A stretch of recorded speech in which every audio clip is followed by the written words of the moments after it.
petit aparté pour te montrer l'outillage, un petit peu comme ça. J'ai dit tiens, ça va peut-être t'intéresser. Quand tu bricoles et que tu fais un petit peu de mécanique, qu'elle soit générale ou autre, bon, faut quand même un petit peu de matos, parce que sinon tu galères de trop.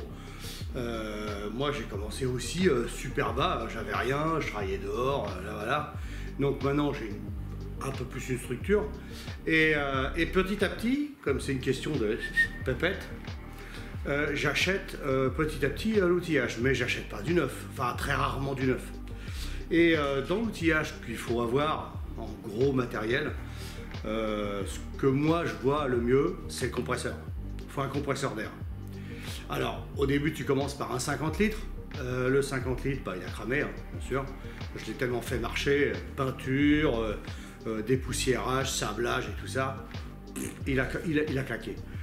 Donc j'avais un petit 25 litres, un petit, je crois que c'était 20 litres, je crois, un réservoir de 20 litres, pour juste sur les circuits, pour faire mes pneus, c'est tout.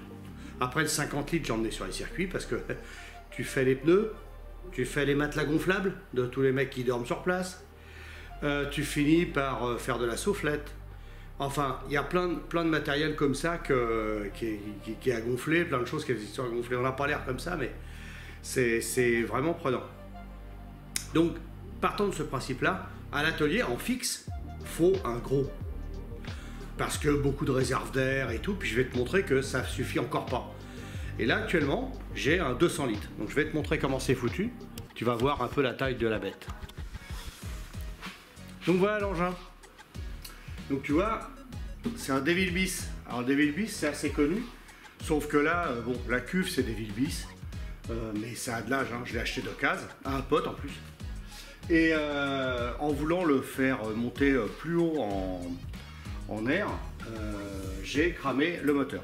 Donc le moteur, bah, je m'en suis pris un chez Mano Mano. J'ai été obligé de refaire une platine pour pouvoir retendre la courroie qui est ici. Alors ça, c'est un compresseur à courroie. Il y a...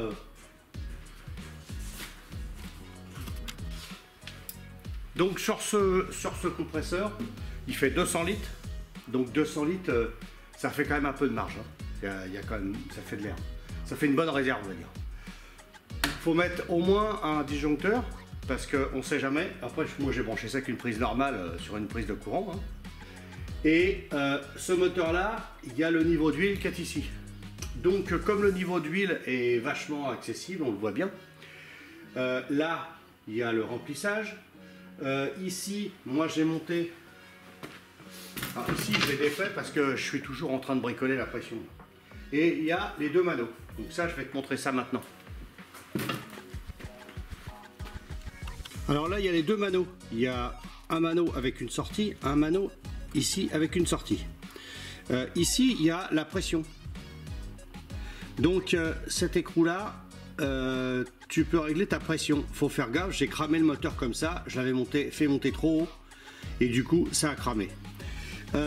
Ici, tu as ton réglage de pression. Donc tu visses, tu augmentes la pression au mano. Ici. Et là, tu as la sortie. Moi, j'ai acheté ça. Ici, avec plein de petites sorties ici. Et je me suis acheté aussi... alors ça, c'est pas mal. C'est l'enrouleur. Alors, c'est un truc Parkside. Hein. Tu t'as chez Lidl, hein, bien sûr, avec les embouts normalisés. Donc ça c'est bien parce qu'en fait dans un atelier, si t'as pas d'enrouleur, et ben il y en a partout. Donc voilà l'engin, donc je te montre là. Donc c'est un mono avec le filtre à air ici. Ici t'as l'échangeur et puis tu as donc l'arrivée d'air qui va alimenter ta cuve. Donc en plus après tu as la courroie.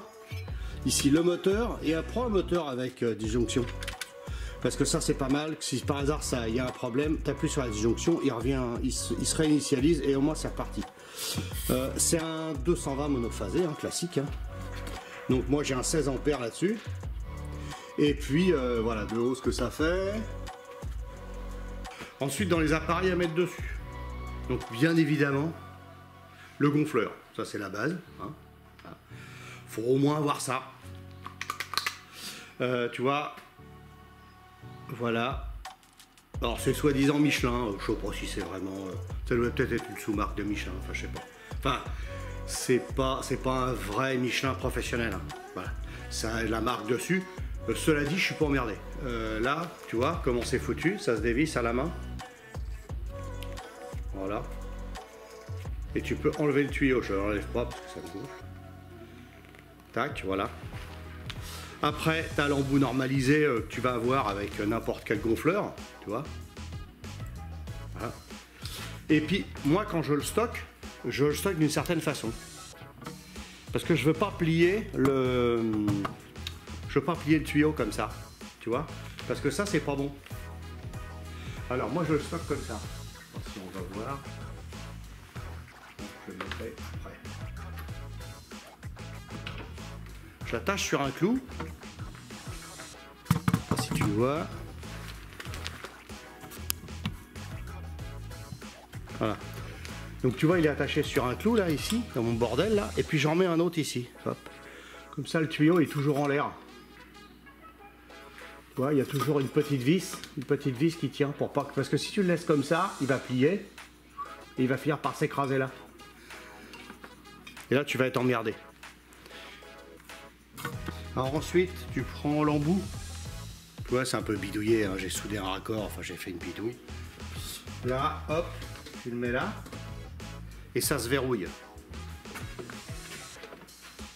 Là, voilà. Tu vois, c'est censé se verrouiller. Sauf que, des fois, c'est pas terrible à cet endroit-là. Donc moi, ce que j'ai fait pour pas être emmerdé, je l'ai resserré. Tu vois, il se redessert, hein, parce que c'est chiant. Les raccords d'air, c'est une vraie plaie. Et moi, ce que je fais, je prends l'enrouleur Packstyle, je fais ça, hop, là, t'es tranquille. Donc, on va l'emmener à la machine.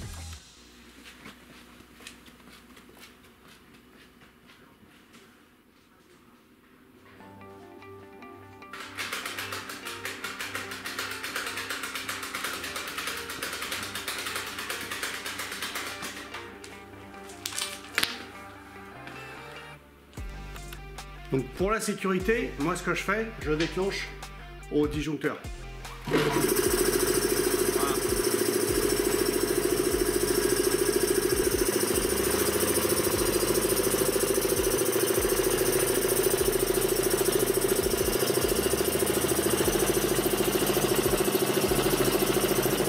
Le déverrouillage de l'air, c'est ici. Il y a un petit trou ici qui alimente ici.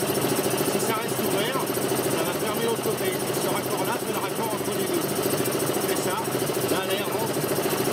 Si je fais ça, ça purge et ça ferme. Alors, tu vois, pour descendre du pont, le 1100, t'as intérêt qu'il soit bien gonflé, hein, parce que vu l'engin, depuis le temps qu'il est là, ça date un peu.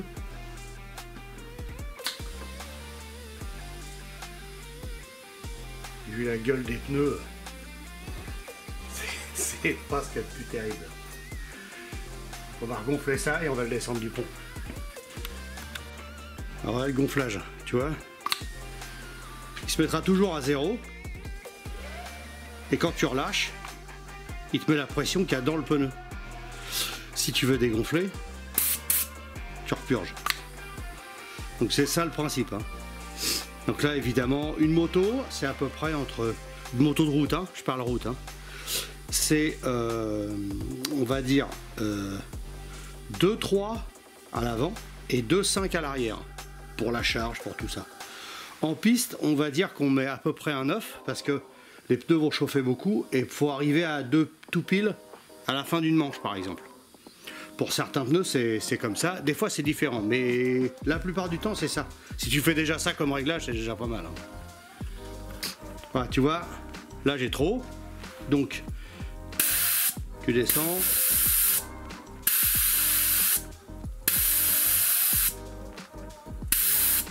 Voilà, t'es à 2,5.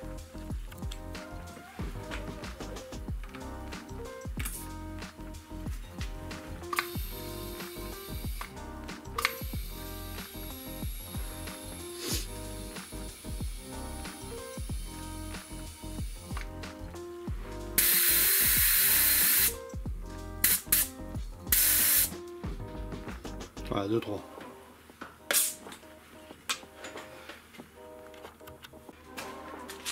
Le côté sympa de l'enrouleur, tu vas voir, c'est super bien.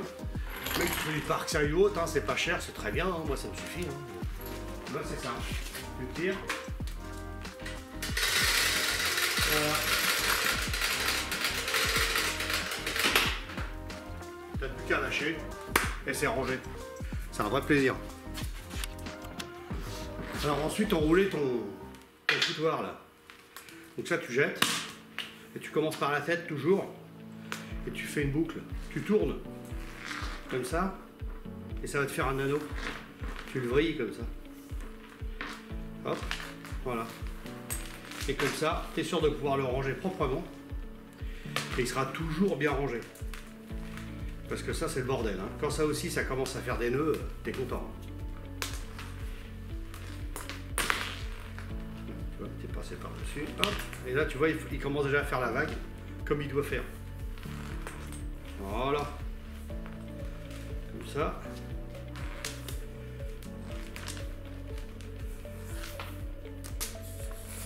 Et je retourne, hop.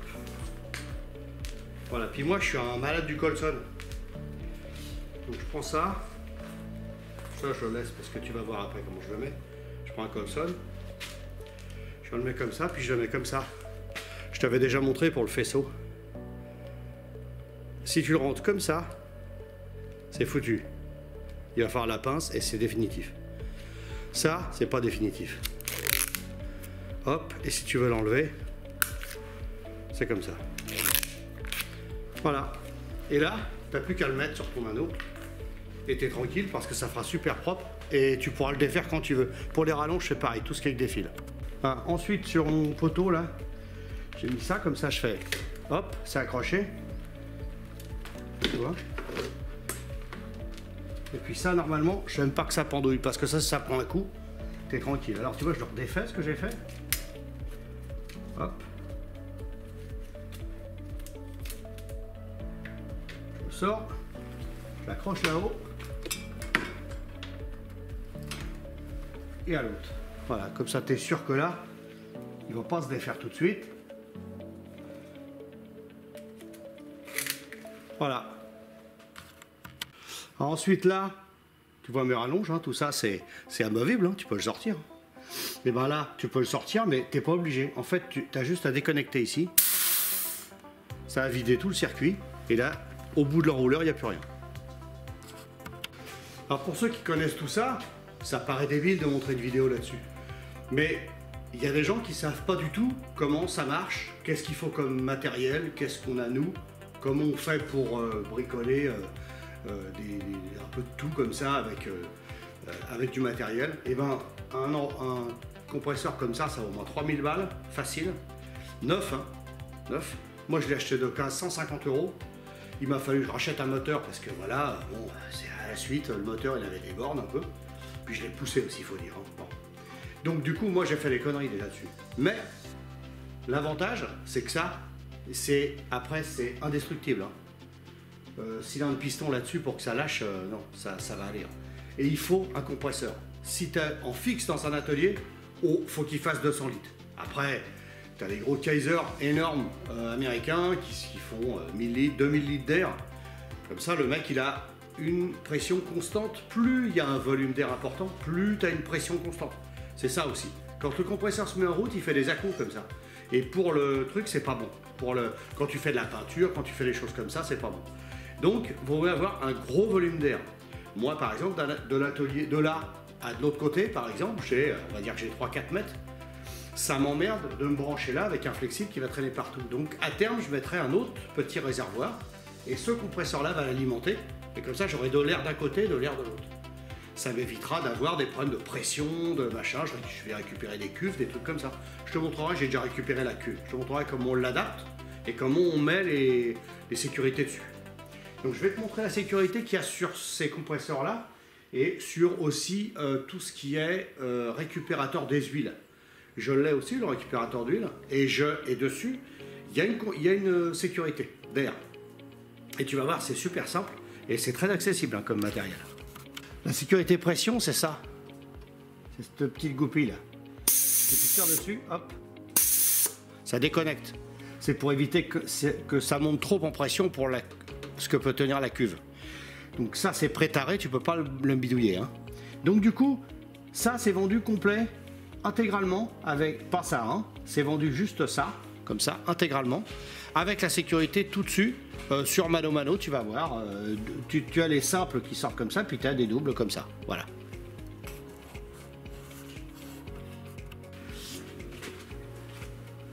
Alors voilà, on va descendre la moto du pont. On va aller descendre de là-dedans parce que je veux déplacer mon pont pour plus facile d'accès. Et ce pont, il n'a pas de butée. Alors tu vois, j'ai fabriqué ça.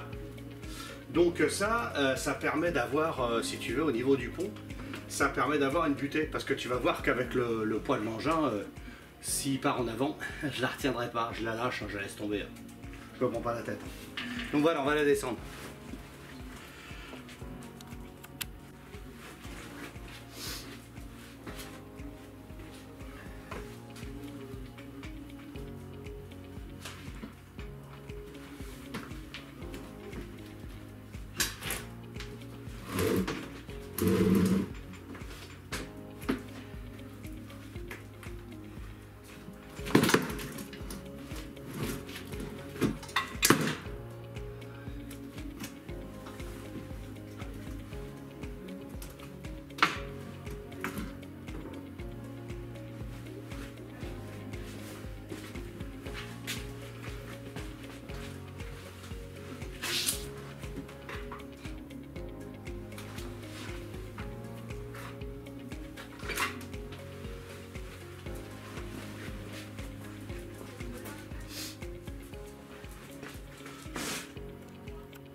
J'ai bien cru que j'allais passer dans le bêtisier, ça.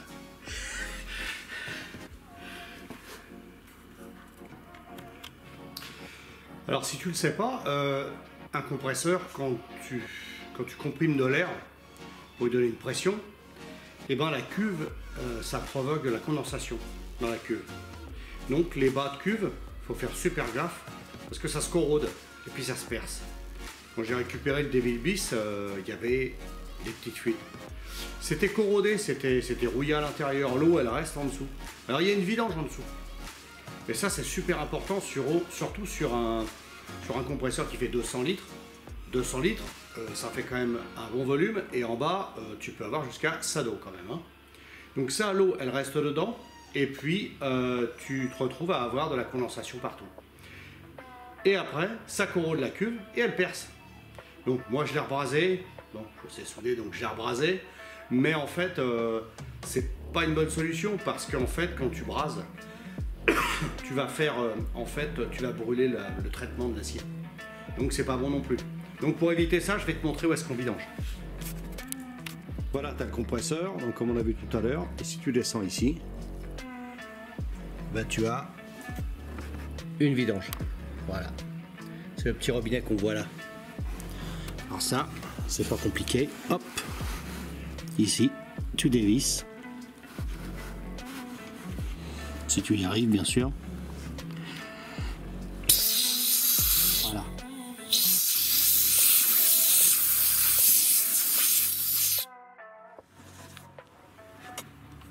Bon, je te l'ai pas purgé complètement parce qu'évidemment, mais si tu regardes la main, en fait, tu regardes bien tes doigts et tu vas voir c'est humide quand même. Donc pour éviter ça, eh ben, ce qu'ont fait les mecs qui vendent le matériel pour tout ce qui est air comprimé, eh ben, t'as ça. C'est un déshumidificateur, je vais y arriver. Voilà, donc là l'air arrive par là, elle ressort de l'autre côté, mano de pression, et elle va choper la condensation, tu vois, condensate, condensat. Donc ça se dévisse et tu peux purger ton installation.